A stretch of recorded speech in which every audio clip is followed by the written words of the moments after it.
YouTube now. We're streaming live. Yes. All right. We're trying to get this right finally. All righty. Now I gotta figure out how to stop it, Byron. You happy? Are you happy now? Here, stop sharing. Don't look at my emails and stuff. I'm fine. All righty. Man, I'm super late and you have no idea the family drama this is. Hi, welcome. All right, we're getting ready. We got some good things happening here. A lot of stories going on. So we're going to get started right now. So welcome to the Jersey Boy Sports Talk, brought to you live out of Miami, Fort Lauderdale, and Lancaster, Pennsylvania, hosted by yours truly, Byron Jones, and me, Victor Orocho. We have special guests today, our guest hosts or regular guest hosts, and we have a special guest today. A gentleman he likes the Giants, knows football, and also happens to like soccer. So that's going to be an interesting mix there. So welcome. Please remember to subscribe to all our channels. You can subscribe to us on YouTube, Periscope, watch us on Facebook. We're streaming live now on Facebook. Don't forget, we also have you can go to podcast on your Apple phone and you can subscribe to us, the Jersey Boy Sports Talk. You'll see that picture of me and that handsome man, Byron Jones there, but without a hat. And subscribe to hear some good stuff, some funny stuff, some Jersey Boy style talk. And it's funny, none of us listen from Jersey, but we're all Jersey board and we're Jersey down. So welcome to the show. We're getting ready to go. I could just tell you one thing this morning, Byron. I was going to text you and I forgot to send it to you that I was upset. The cold has gone. So I was enjoying sleeping in because it was nice and cold. Now it's not cold anymore. So I'm upset. How's it over there? It was 57 degrees right here. Actually, it was, yeah. Yeah, it was like a heat wave. Oh. Nice rainstorm washing away all the snow. All the snow's gone. Yeah. It's good. Really? Oh, all right. We're not like you crying, once it hits, gets under 50 or stuff because, your Jersey cars have been taken, a long time ago. But that's another story. How much snow did you guys get? A foot. Oh, wow. We didn't get that much. We got maybe like 8 inches. Yeah, we got a foot. And yeah. we have a guest visitor today, Alex Cork. Where are you from, Alex? I'm from Maine, more specifically the Portland area. So yeah, we got about a foot of snow on Friday, Saturday. Yeah. You said Maine, the Portland area of Maine? Yeah. So it's about like 90 minutes north of Boston. Awesome. And it's funny, and you're in Oregon. So. Yeah, I'm in the other Portland. Hey, there we go. I'm in the rainy Portland, but actually it was 50 and sunny here today too, so not too bad. Hey, just so we're clear, he's in Maine. That means it's really cold over there. Yeah. It's actually 39 today. It's not the worst, but yeah, it was cold the last several days. 39 is t-shirt weather to him. What are you talking about? So stop crying, Byron. Oh, I know you ain't talking about crying, Mr. As soon as it hits 40, you start crying and curl up like a little girl. I am going to California in about 3 weeks for vacation, so I'm really looking forward to getting back to warmer weather. Ooh, what a difference, California and Maine. Oh yeah. I was just telling you, I wasn't cold at all. I was just saying this, and I was teasing you guys. I like it. It's just hard to get out of bed because I enjoy that coldness. Now when it's warm, it's easy to get out of bed. Yeah. All right. So welcome, Alex. Thanks for joining. Why don't you tell us how you joined the show? These guys are gonna kick out of it. Well, I'm gonna try to find which one it was. So I was watching the U.S. Soccer World Cup qualifier last night. Okay, it was the second goal. And it just so happened whoever runs your Twitter account posted a video of the goal, and I retweeted it and I forget the name of the character from King of the Hill, but it was the inarticulate yelling picture. And apparently whoever was got a kick out of it. Was like, hey, you want to come on the show and talk about the game? I'm like, I didn't really watch it, but sure. That's funny. Wrong show, because definitely we don't talk soccer. No. I'm as casual as it gets. I'm a man. So you're welcome.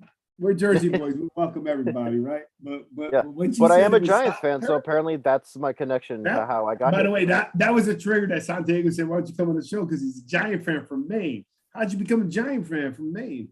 Well, the story Especially is you're from you're more from you're closer to New England. yeah, my dad's family grew up in central Massachusetts, and until my grandfather was about 22, the Patriots did not exist. So on Sundays, the Giants were a lot of old New England people are Giants fans because that was the team that was on their television on Sunday. And not everyone in the 60s switched over to the Patriots, my family included. So I just became a Giants fan because it was passed down to me. Yeah, one of So, my yeah. co-hosts is a 74-year-old Boston guy, and he talks about that all the time, that there were no Patriots when he was a kid. It was just the Giants, even all the way up in Boston, which, I mean, it's got to be tough for Boston people to take. Especially the fact that we beat the GOAT twice, right? I know. And that just liking anybody from that area, right? I mean, think about it, right? We're considered Yankees, right? So like anybody from that area. So, but that's interesting. Speaking of that, Yeah, otherwise I'm a full-on Boston fan with the exception of football. So Red Sox. I'm more kind of casual with the Bruins and Celtics. It kind of interchanges because both are never good at the same time for reasons. right. But The Bruins are on my list right now, so just don't bring them up. After what Hall did to my boy McKinnon the other night, yeah, all right. Well, quick story with that was interesting that I found out when I was living in Georgia, which kind of ties to that, which kind of makes sense of what you were saying. But I didn't know that. This is be a first. Now I understand. I didn't know that story about the New England, that northern area, having only the Giants playing. But it makes sense because we only had a few channels, right? Like you have to change it in your hands. Yeah, channels 3, 4, and whatever, Exactly. And all the network. And so what reason why the Braves are so dominant in the South is because of Turner, right? Once he got the cable network, the only games they watched were the Atlanta Braves. So the Atlanta Braves are beloved by, and then with Bobby Cox winning, they're beloved by almost every southern state down there. Right? Well, I mean, how many baseball teams did they have down there, or just period? I mean, they have the Rays now and the Marlins, but those only came in after. I mean, full disclosure, because you guys tell me I have kids. I'm only 28. When I was born, the Rays and Marlins didn't really exist. So what? The Braves branch had the entire Southeast to themselves. Well, right? Yeah. Washington and Houston, I think, were the two closest teams, right? Washington did well. Washington, the Senators left in 71, I think. Yeah, the 70s. So Atlanta was by themselves down there for a long time. So it would have been like Cincinnati probably, or St. Louis, right? Yeah, would have been pretty much just like this outer bubble, but Atlanta the Braves just owned the whole Southeast.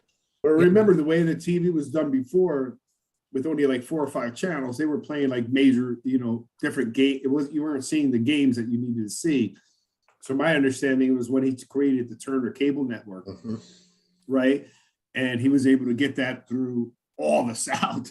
Oh, right? Yeah. They just, North Carolina, South Carolina, just everything down there, which had a good following. So anyhow, I just wanted to tie it to that story. So we got a lot to talk about. We definitely going to talk about the Giants. There's some things going on, and I got some things coming out. It's not great. So let's get this going here. Let me put my my notes on that I got here. All right, so.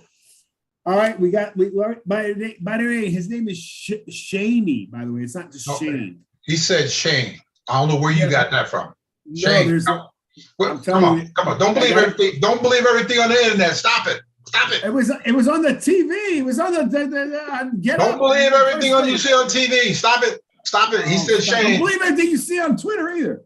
I don't. That's why I'm not on Twitter. and then they hired Brian Daboll.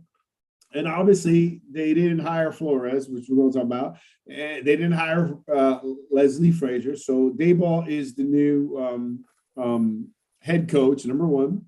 Number two, they also hired the offensive coordinator. Is that true or is that not true? Because I don't know. That's true. Mike Kafka from KC. Oh, okay. From Kansas City. That's right. That's what I heard. Yeah.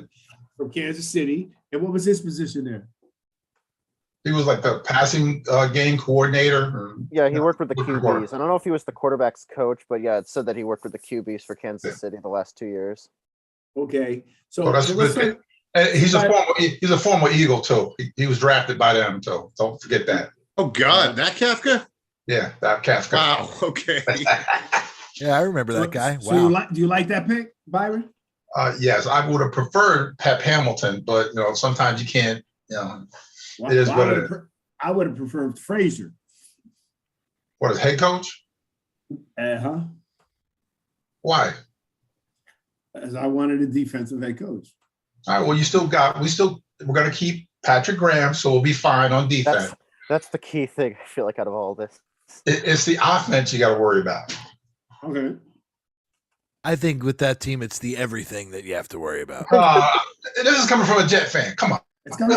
I'm not putting myself above anybody, but I'm just saying y'all are down here. Y'all are down here with us now. That's all. What happened with that show that is coming from a Jet fan? He forgot to mention that his quarterback was out or something. Well, and if we can bypass that part. If we could back things up, I might be a Jet fan, but I'm the only one who called both those conference championship games out of the four of us. So. Okay. By the way, you notice he showed up right after. He even said, but when he lost, when he lost, he took a week week off for 2 weeks. He did a week off. When he won, he texted me, "I'm coming on to get my accolades." Right? I'm just telling you. I just want to say it. All right. So look. So all right. So we got Shane, Coach GM is Shane. We got Daboll. So. Again, I guess we're back to yes. We know the offense needs work, right? So and they had an offensive line too, offensive line coach too. Don't forget that. We hired an offensive line coach. Yeah. They got one from Buffalo. They said it's Bobby Johnson. Pretty much the GM just. I was gonna say, how much of the boys' club did they bring over? He just raped Buffalo then, right? Well, his contract was up, so he can go to another team. I'm just saying that the GM pretty much just really stuck it to Buffalo. Well, I was worried because before they hired whoever they hired for the offensive coordinator, there was rumblings they were going to raid someone again from the Bills to be the offensive coordinator. I'm like, we don't need to take everyone from the Bills. Well, that's the Bills ended up promoting their coordinator, right? That's the guy that ended up getting the job. Yeah, Ken Dorsey. Yeah. Well, that's my concern about, like I said earlier, was having too many people from the same organization. I could be wrong, but I'm just saying to you, you don't have Josh Allen. You know what I mean? It's just totally, you don't have Josh Allen, right? And Josh Allen is an incredible athlete. To just try to recreate that, you better hope you're going to pick someone or you're going to do something with Daniel Jones, which I don't think you're going to do. That was my concern. I'm not having any mix, right? So, but hopefully they address the offense. And the only thing is, Byron, we've never won with an offensive head coach. Well, guess what? It's going to be the first time. It's always the first. All right, John, what do you think about those picks? It's the Giants. They're going to be okay. I'm kind of with Byron in that I don't like defensive head coaches because last couple we had in Denver, Vance Joseph, Vic gone. They haven't done anything. That's why I'm excited for Hackett because we've only won with offensive head coaches. Shanahan, Kubiak. Well, Kubiak point. That was someone else's team, but he just happened to walk into that. But I said it, Byron. I said it. Yeah, but I don't know. I'm kind of excited to watch the Giants actually have a coach who understands offense running the team. I guess your point lies into mine. You've only won with offensive head coaches, right? We've only won with defensive head coaches. That's the same line I was going through, but it is predominantly an offensive league. Yeah, Joe, I just think you guys are way off with the offensive defensive head coach. I don't think it matters whether a coach is an offensive head coach or a defensive head coach. It matters if a coach is a good coach. So you're telling me, John, you wouldn't take Bill Belichick coaching your team because he's a defensive head coach? I think the offense defense thing, if they hire the right coordinators and they delegate things properly, I think it doesn't matter at all whether the head coach is one or the other. You want to get the strongest coach you can get. And going even bigger up, the GM is the most integral part. Like Jerry Reese from 2012, after the one that's like a Super Bowl, he just could not put that team together. And Dave Gettleman, one headache after another, terrible draft after another, arguably. I mean, Saquon's a great player, but You don't draft a running back number 2 when you had a lot more bigger problems on your team. Yep. And I'm not going to be exactly. like, well, they should have drafted Josh Allen, who was drafted. Like, I'm not going to go that, like, we all could have known. It was a guy out of Wyoming who slung the ball 50 yards. You couldn't have known that guy was going to be one of the better quarterbacks. But to me, it's the general manager. And then from there, it's like, I mean, Ben McAdoo, what did he win? Like 11 games one year with the Giants? It's like, it doesn't matter who the coach is. It's, to me, the personnel that's put in front of them that builds the team. Ben McAdoo looks like Vince Lombardi now at this point. You look back at the coaches they've had since him. Byron, what do you got to say? As far as anything the guys are saying, I personally think Daniel Jones is going to rebound. They're going to fix. They're going to fix his issues as long as they, drum roll, fix the offensive line. Yeah. Are you recording this, Vic? I want to make sure we have this 2 years Not from when now. they're recorded. The problem is finding it. So I have my outline for every show dated. So now I'm just going to type it here, here. Put a whole bunch of red flags next to this one. Put here. I'm all caps. Byron. They're gonna States. Daniel Jones is gonna be fixed. They're gonna fix the offensive line, and he's gonna be a star in New York. Yes, He was not bad this year until his head got caved in that Dallas game. He was doing great this year. That was kind of a turning. Don't say that too loud around Victor, because next you know, we look at the video like 962 times of him getting hurt. That was the turning point, because I was like, I had hated the Daniel Jones pick from the second it happened, but this year was the first year I'm like, okay, I don't hate it as much as I used to. It's not great, but he was showing improvement, but the offensive line did him no favors. And plus, also, every weapon he had was injured at some point. Like, I mean, who was not injured for this team? Really? Oh man, Alice, did you call Byron before the show to make sure? Ooh, I can't. Ooh, no, that is music to my ear. Look at the size of my head next to Byron's head. And you're making it even bigger. You're making it even bigger. I mean, it's been frustrating to watch, to be a lifelong fan of the team with the worst record in the NFL the last 5 years. Somehow worse than the Jets, which I didn't think was possible. Wow, I wasn't aware of that. Thanks for giving me that. I'll give you this. I'll find the stat in a minute, but it's like they're like 17 whatever over the last 5 seasons. Worse than the Jets, worse than the Lions, worse than the Browns, who went in the same span 1-31. And the Giants have a worse record than the Browns. That's how bad things have been. Man. Well, you heard that, right, Victor? You heard that, Victor? I heard the Giants have been bad. That's it. Okay. That's all I heard. Hey, Joe, to answer your question about Belichick, I'd just be concerned about him knowing who he was texting when he was texting someone. Man, I got. We're gonna get to that next. I pulled the old man texting the wrong person thing 3 times this week, so I got nothing to say about poor Bill Belichick. Well, we're gonna get to that next. Well, I'm gonna answer Joe. Joe, I appreciate your comment about the coach, but I vehemently disagree with you. Period. Okay, that's it. I have everyone's silent opinion. Give you an example. One of the main reasons. Russ Wilson, he wants out of Seahawks, and he's been stating it's just the difference. Can't hear me? You can't.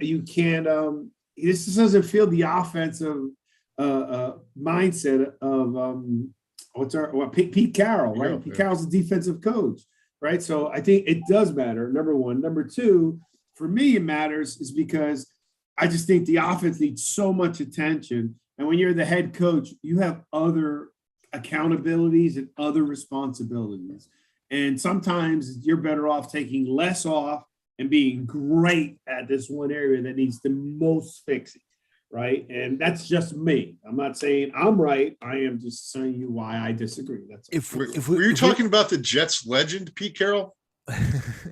If we're talking about different levels of football where you're restricted to X number of offensive coaches, X number of defensive coaches, I get that. But in the NFL, man, you can hire as many coaches as you need. So if your offense needs attention and you're a defensive coach, I understand the obstacle is that a defensive coach may not recognize that these things need attention, but the best ones do, and the best ones hire the right people around them and delegate them, give them actually enough authority to improve things. So I think if you're a team that has a crappy offense, you can hire a defensive coach and still end up improving your offense if that coach makes the right decisions. I hear you. I agree. I agree what you're saying. That at certain times, I'm just saying, from the business side, I'm going to take my best. I want zero distractions from somebody. Victor, you brought up the Seattle again. Okay, when Seattle was the team, what they do? The Legion of Boom defense. Defense, yep. Run the ball, right? Run the ball, pass occasionally. That's how they won. When they started, all this, let's Russell throw 900 times. What happened to him? Let Russ cook. What happened at the end zone when he threw the ball against New England that year? What happened? Right. Okay. But I'm agreeing with you though. Okay. I'm not disagreeing. That was on Carroll. I'm agreeing with you. Carroll, they won with the Legion of Boom. They won with that. Right. But when you get Russell, who still gets a lot, is still a great quarterback, has a lot of attention, right? He doesn't feel that they can coexist together. You understand? When they were winning, it wasn't a problem. He had no complaints when they were winning. They have one crappy year and he wants out. Now the hey, welcome to the Sportscast. Who's on the phone? When they were winning. Oh no, that's somebody called in twice. All right, so I hear you, but let me 2732. That's a Jersey number. It's one of you guys. Hello, you there? You muted them.